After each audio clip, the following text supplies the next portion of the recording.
Magandang araw po sa inyong lahat. Sa videong ito ay matututunan ninyo ang tatlong paraan ng paggawa o pag-record ng instructional video gamit lamang ang inyong PowerPoint.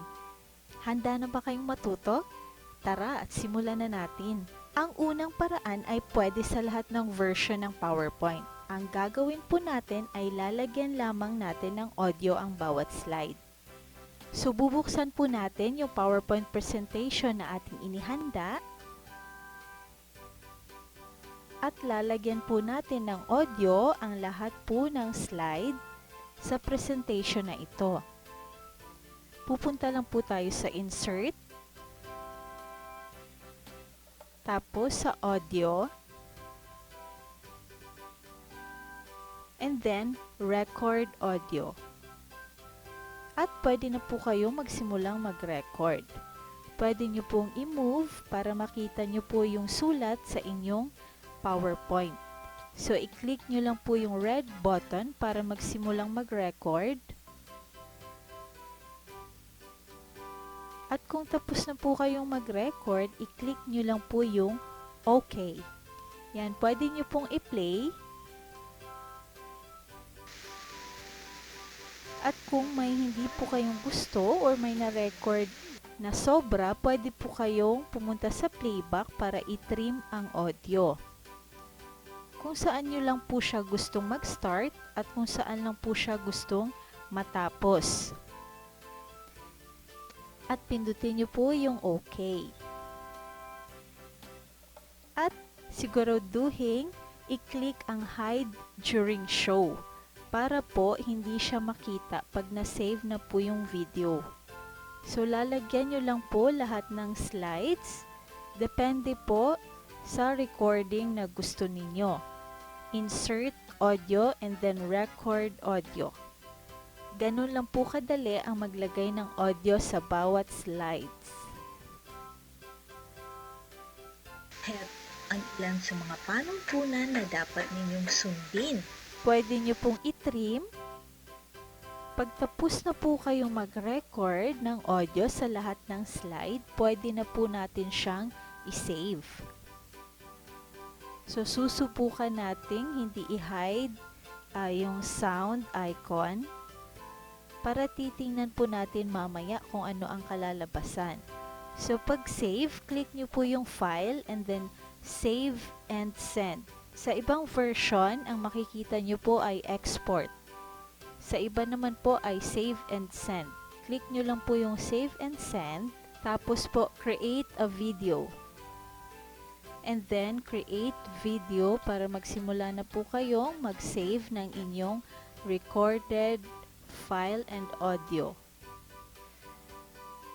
So, change nyo lang po yung file name na gusto ninyo at automatic masisave po siya via Windows Media Video.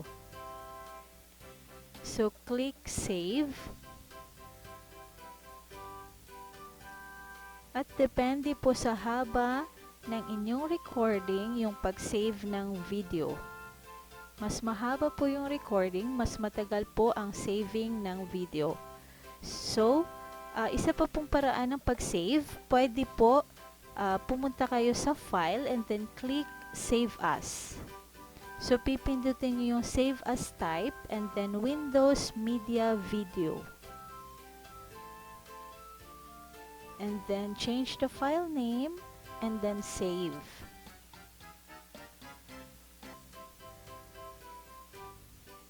So, kung tapos na, pwede nyo na pong i-exit.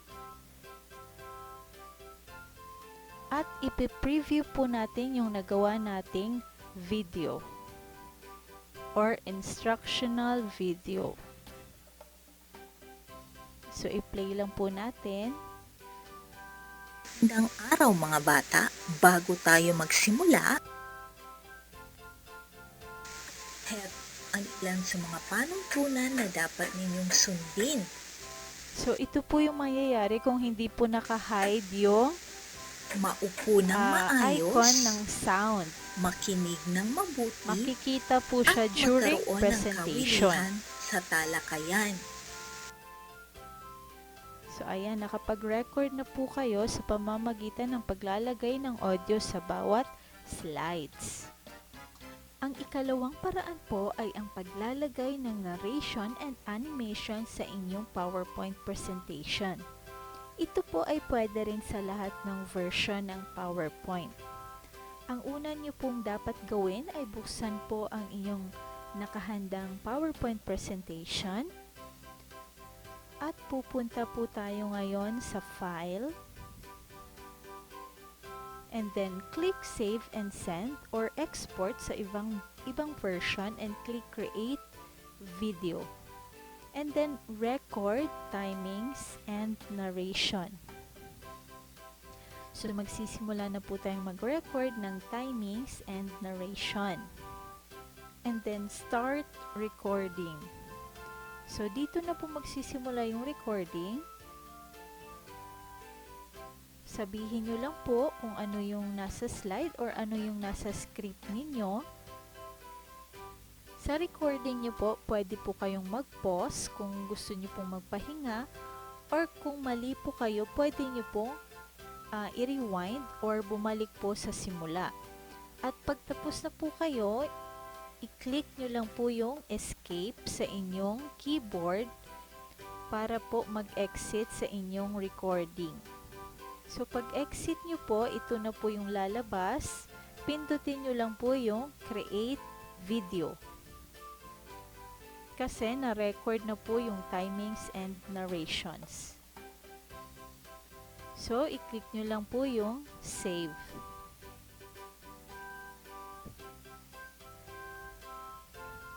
So ang pagsisave po ng file ay depende po sa haba ng inyong preparation or ng inyong narration. So mas matagal po siyang masave kung mahaba din po ang inyong timings and narration. So pwede nyo rin po siyang i-save doon sa file Save As. So pwede na po natin siyang i-exit at titingnan po ang result ng ating ginawang timings and narration. Magandang araw mga bata. Bago tayo magsimula, ang ilan sa mga panutunan na dapat sundin.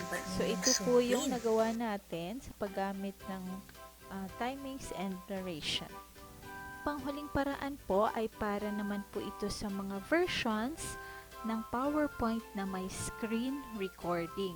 So titingnan nyo po ang inyong mga PowerPoint. Kung ito ay may screen recording, pwede nyo po itong gamitin. Mas madali pong mag-save kung ito po yung gagamitin niyo. Ang una nyo pong gagawin ay bubuksan po ang inyong nakahandang PowerPoint presentation. So punta po kayo sa Insert and then hanapin nyo po yung screen recording. At i-click nyo po ito. So ito po yung lalabas. Pindutin nyo po yung select area para piliin po yung area na i-record or screen recording, and then ang audio. So i-click nyo lang po yung audio para ma-record po ang lahat ng sasabihin ninyo. And then the record pointer, kung gusto nyo pong makita ang inyong mouse pointer kung saan nyo po tinuturo doon sa inyong screen recordings. So click select area para piliin po yung area na gusto nyo pong ma-record. So i-drag ko lang po siya from corner to corner. And then balik po ako, click ko po yung PowerPoint. And then start ko na po yung slideshow bago ko po i-click ang record. So pag na-record na, pwede na po akong mag-start ng audio recording. So wag niyo pong kakalimutan, pag natapos na po kayo sa recording, ito po yung pipindutin nyo. Windows logo key plus Shift plus Q. So yan po, tatandaan nyo po yan. Yan po ang pipindutin pagkatapos nyo nang mag-record. So pwede na po kayong mag-start ng inyong audio recording.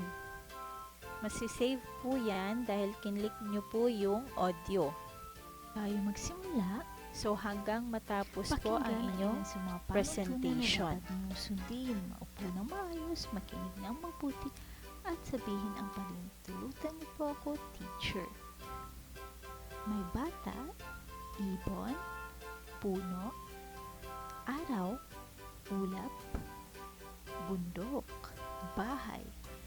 Tawag So sa mga pagtapos ito na po ay kayo, click nyo lang po yung pangalan. Windows logo key plus Shift plus Q para ma-save ang inyong presentation. So automatic lalabas po siya sa unang slide. So inserting media.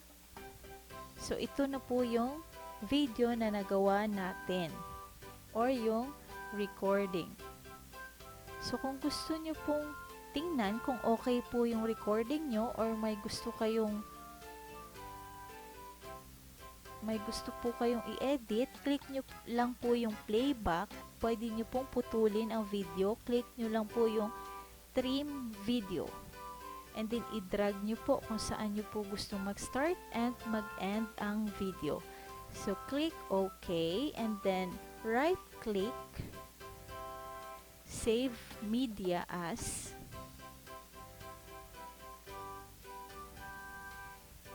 at makikita nyo na po na media 1 MP4. Yan, pwede nyo pong palitan yung file name, so masisave po siya as MP4. Click nyo po yung save. So mabilis lang po ang pagsisave kung screen recording po ang gamit. So i-preview po natin.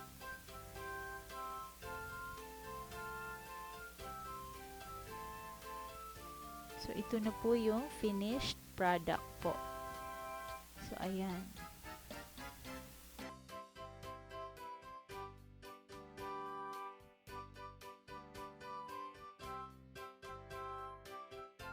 At kung may nakalimutan po kayo o may gusto kayong idugtong sa inyong video, pwede nyo rin po itong gawin sa inyong PowerPoint. Ngayon, gagawa ako ng sample na idudugtong sa nauna kong ginawang instructional video. So ayan, ire-record ko po, screen recording ko rin po yung aking idudugtong doon sa naunang video na nagawa na. Pwede nyo rin pong gawin na records and animation kung wala po kayong screen recording. Kahit ilang video po ang gusto nyong idugtong, pwede po. So kung tapos na pong i-record yung mga idudugtong na video, idudugtong na po natin siya. So ito na po yung tatlong video na ipagsama-sama ko sa isang video. Idudugtong ko po sila gamit ang PowerPoint. Magbukas lang po ng panibagong PowerPoint presentation at alisin lang po yung mga text box at i-duplicate ko po yung mga slides, gawin ko pong tatlo. So yung unang video, ikakopy ko po siya. So ipipaste ko lang po yung unang video sa unang slide. Yan. So, pwede ko po siyang i-edit. Punta lang ako sa playback at putulin yung part na ayaw kong isali. I-trim ang video. So, i-click nyo lang yung OK at pwede nyo rin gawin ito sa lahat ng inyong slide. Pwede kong i-adjust ang volume.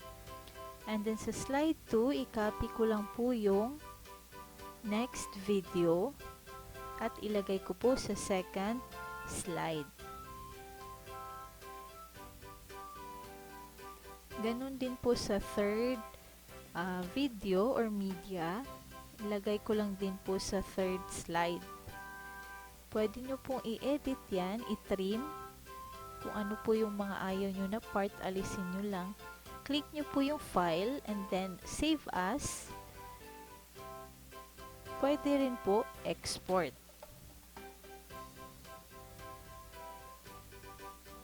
Punta po kayo sa file and then click nyo po yung save as. At save as type. Piliin nyo po yung MP4. or pwede din po yung Windows Media Video. So, click nyo lang po yung save. So, hintayin nyo lang po yung matapos mag-save ang video. Mas mahaba po ang video ay mas matagal ang saving time.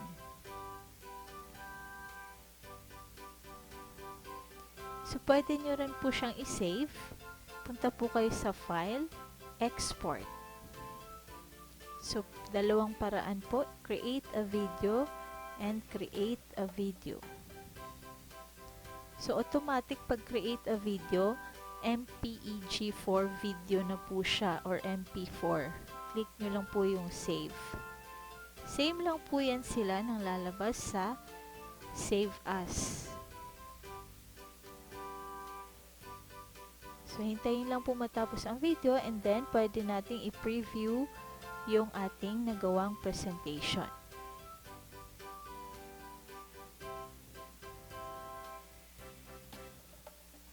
So, ayan. Ito po yung unang part ng video.